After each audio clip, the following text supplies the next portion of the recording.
Abraham எங்க போறாருன்னு தெரியாம கிளம்பினாரு.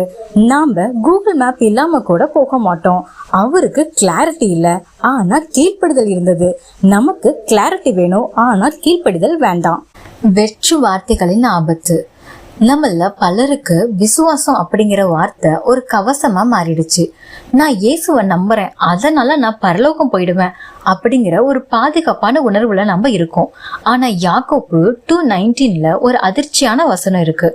பிசாசுகளும் விசுவாசித்து நடுங்குகின்றன அப்படின்னு. யோசிச்சு பாருங்க, பிசாசுக்கும் இயேசு யாருன்னு தெரியும், பிசாசும் விசுவாசிக்கிறான்.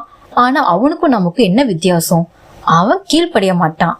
நாமளும் வெறும் விசுவாசிக்கிறோம்னு சொல்லிட்டு கீழ்ப்படியாம இருந்தா நம்ம விசுவாசத்துக்கும் பிசாசோட விசுவாசத்துக்கும் என்ன வித்தியாசம் இருக்க முடியும்?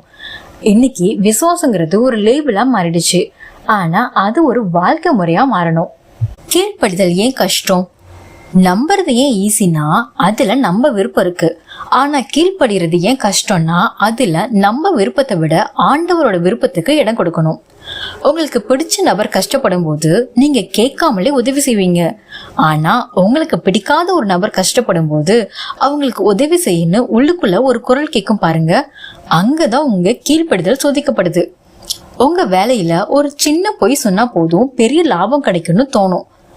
ஆனா உள்ளுக்குள்ள வேண்டான்னு ஒரு குரல் கேட்கும். வேண்டான்னு சொல்ற அந்த குரல் கேட்டு ஒதுங்குறீங்கல்ல, அங்கதான் உங்க உண்மையான கீழ்ப்படுதல் வெளிப்படுது. ஆண்டவர் நம்ம கிட்ட எதிர்பார்க்கறது பெரிய பெரிய தியாகங்கள் இல்ல, சின்ன சின்ன விஷயங்கள்ல நம்ம அவருக்கு எவ்வளவு உண்மையா இருக்கோங்கிறது தான். வேதத்துல ஆபிரகாம விசுவாசிகளின் தகப்பன்னு சொல்றோம். ஏன் தெரியுமா? அவர் நான் கடவுளை நம்புறேன்னு ஒரு இடத்துல உட்கார்ந்துட்டு இருக்கல. கடவுள் உன் தேசத்தை விட்டு போன்னு சொன்ன உடனே எங்க போறேன்னு தெரியாமலேயே கிளம்பி போனாரு. அதுதான் கீழ்ப்படிதல். கடைசியா தன் ஒரே மகனை பள்ளி கொடுக்க சொன்னப்போ கூட அவர் தயங்கல. அங்க விசுவாச செயலோடு சேர்ந்து வேலை செஞ்சது. நம்ம ஆபிரகாம் மாதிரி ஆசீர்வாதத்தை மட்டும் எதிர்பார்க்கிறோம். ஆனா அவர் காட்டின அந்த நிபந்தனையற்ற கீழ்ப்படுதலை நாம காட்டுறோமா? யோசிச்சு சொல்லுங்க. இன்னைக்கு சோசியல் மீடியாவை திறந்தாலே I love Jesus, God is good அப்படிங்கிற போஸ்டுகள் தான் அதிகமா இருக்கு.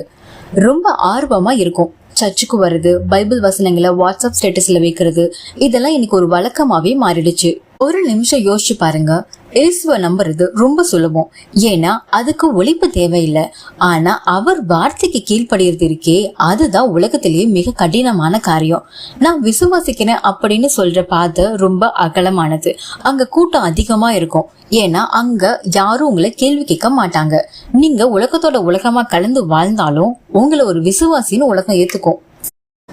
கீழ்ப்படிதல் அப்படின்னாவே அது குறுகிய பாதை தாங்க.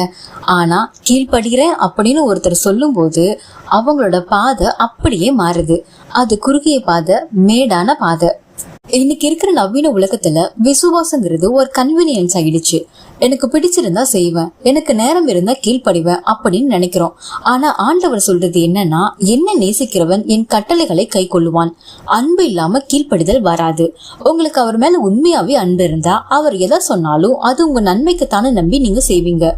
அதுல ஒரு கேள்வி இருக்காது, அங்க ஒரு அர்ப்பணிப்பு மட்டும்தான் இருக்கும். Lord, I don't understand why, but I will obey anyway. ஆண்டவரே, எனக்கு இது ஏன் நடக்குதுன்னு புரியல, ஆனா நீங்க சொன்னதால நான் கீழ்ப்படுகிறேன்னு. இந்த ஒரு வார்த்தை தான் உங்க வாழ்க்கைய மாற்ற போகுது. கண்டிப்பு, அன்பின் மறுபக்கம். நம்மள பலருக்கு கடவுள்கிட்ட என்ன ஆசீர்வதிங்க, என்ன நேசிங்கன்னு கேட்க தெரியும். ஆனா என்ன மாத்துங்க, என்ன திருத்துங்கன்னு சொல்ல தெரியாது. ஏன்னா மாற்றமும் கண்டிப்பும் தான் சில நேரங்கள்ல வலிய தரும். நீதிமொழிகள் 3:12 சொல்லுது, தகப்பன் தான் நேசிக்கிற மகனை சிச்சிக்கிறது போல கர்த்தர் எவனிடத்தில் அன்பு கூறுகிறாரோ அவனை சிச்சிக்கிறார். யோசிச்சு பாருங்க, ஒரு அப்பா தன் குழந்தைய தப்பான வழியில போறத கண்டுக்காம விட்டுட்டாருன்னா அவர் அந்த குழந்தைய நேசிக்கலன்னு தானே அர்த்தம். அது போலதான் இறைவன் உங்களை கண்டிக்கிறாருன்னா நீங்க அவருக்கு சொந்தமானவங்கன்னு அர்த்தம். எபிரேயர் 12 சொல்லப்பட்டிருக்கு, சிச்சை இல்லாம இருந்தா நம்ம புத்திரர் அல்ல அந்நியர்கள்னு. ஆண்டவர் நம்மள ஆசீர்வதிக்கிறது எவ்வளவு உண்மையோ அதே ஆண்டவர் நம்ம கிட்ட இருக்கிற தவறுகளை சுட்டி காட்டுறதும் உண்மை. அவர் உங்களை எப்படி பார்த்தாரோ அப்படியே விட்டுட மாட்டாரு, செதுக்குவார். அந்த ஒளிப்படும் போது வலிக்கத்தானே செய்யும். ஆனா அப்போதான் நீங்க ஒரு அழகான சிலையா மாற முடியும். இன்னைக்கு நீங்க அலட்சப்படுத்துற இறைவனின் கண்டிப்பு நாளைக்கு ஒரு பெரிய இழப்பா மாறலாம். கீழ்ப்படுதலுக்கு ஒரு விலை உண்டு. கீழ்ப்படுதலுக்கு கண்டிப்பா ஒரு விலை இருக்குங்க. அது உங்களுடைய சுயத்தை பலி கேட்கும். உங்களுடைய பெருமையை தூக்கி எறிய சொல்லும். உங்களுக்கு ரொம்ப பிடிச்ச ஒரு பாவமான விஷயம் ஆனா அது ஆண்டவருக்கு பிடிக்காதுன்னா அதை வேண்டான்னு சொல்ல வைக்கிறது தான் கீழ்ப்படிதல். கடவுள் நம்புறதுனால நமக்கு ஆசீர்வாதம் கிடைக்கணும் மட்டும் நினைக்கிறோம். ஆனா அந்த நம்பிக்கையை விட கீழ்ப்படிதல் தான் மேலானது. சவுல் ராஜாவை நினைச்சு பாருங்க. சாமுவேல் சவுலுக்கு கொடுத்த ரிப்ளை என்ன தெரியுமா? பழியை பார்க்கிலும் கீழ்ப்படிதலும் ஆட்டு கடாக்களின் இனத்தை பார்க்கிலும் செவி கொடுத்தலுமே உத்தமம்னு.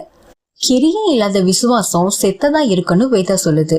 உயிரில்லாத ஒரு உடலை வச்சுக்கிட்டு நம்ம எப்படி வாழ முடியாதோ அது போலதான் கீழ்ப்படிதல் இல்லாத விசுவாசத்தை வச்சுக்கிட்டு நம்ம கிறிஸ்துவ வாழ்க்கையில வளர முடியாது. இப்ப நம்ம இந்த வீடியோவோட கடைசி பகுதிக்கு வந்துட்டோம். இன்னைக்கு நம்ம ஒரு முடிவு எடுக்கணுங்க. நம்ம வெறும் கூட்டத்தோட கூட்டமா நின்று நான் விசுவாசிக்கிறேன்னு சத்தம் போடுறவங்களா இருக்க போறோமா, இல்ல நான் உங்களுக்கு கீழ்ப்படுகிறேன்னு அந்த குறுகிய பாதையில நடக்கிற ஒரு சிலரா இருக்க போறோமா? வார்த்தைகள் விசுவாசத்தை நிரூபிக்காது, உங்க செயல்கள் தான் அதை நிரூபிக்கும். விசுவாசம் ஒரு விதம்னா கீழ்ப்படிதல் தான் அந்த மரத்துல வர கனி. கனி இல்லாத மரம் எப்படி யூஸ்லெஸ்ஸா இருக்குமோ கீழ்ப்படுதல் இல்லாத விசுவாசமும் செத்ததா தான் இருக்கும். அதனாலதான் அவர் குரலுக்கு கீழ்ப்படிய ஆரம்பிக்கணும். அவர் போன அந்த பாதையில நம்ம நடக்கணுங்க. அந்த பாதையோட முடிவு தான் நித்திய வாழ்வு. இன்னைக்கு நம்ம வாழ்க்கையில எந்த ஒரு விஷயத்துல இன்னும் கீழ்ப்படியாம இருக்குன்னு யோசிச்சு பார்க்கலாம். அது ஒரு சின்ன பழக்கமா இருக்கலாம், ஒரு கசப்பான உணர்வா இருக்கலாம். ஆனா அதை இன்னைக்கு ஆண்டவர் பாதத்துல வச்சு விசுவாசிக்கிறேன்னு சொல்றதை நிறுத்திட்டு வாழ்ந்து காட்டுறேன்னு ஒரு முடிவெடுக்கலாங்க. ஏன்னா விசுவாசம் நம்மள ரட்சிக்கும், ஆனா கீழ்ப்படுதல் தாங்க நம்மள கடவுள்கிட்ட நெருங்க செய்யும். இந்த வீடியோ உங்களுக்கு பிடிச்சிருந்தா லைக் பண்ணுங்க, உங்க ஃப்ரெண்ட்ஸுக்கும் இதை ஷேர் பண்ணுங்க, சப்ஸ்கிரைப் பண்ணி தொடர்ந்து வீடியோவை பாருங்க. இதே மாதிரி ஆழமான கருத்தோட இன்னொரு வீடியோல உங்களை சந்திக்கிறேன்.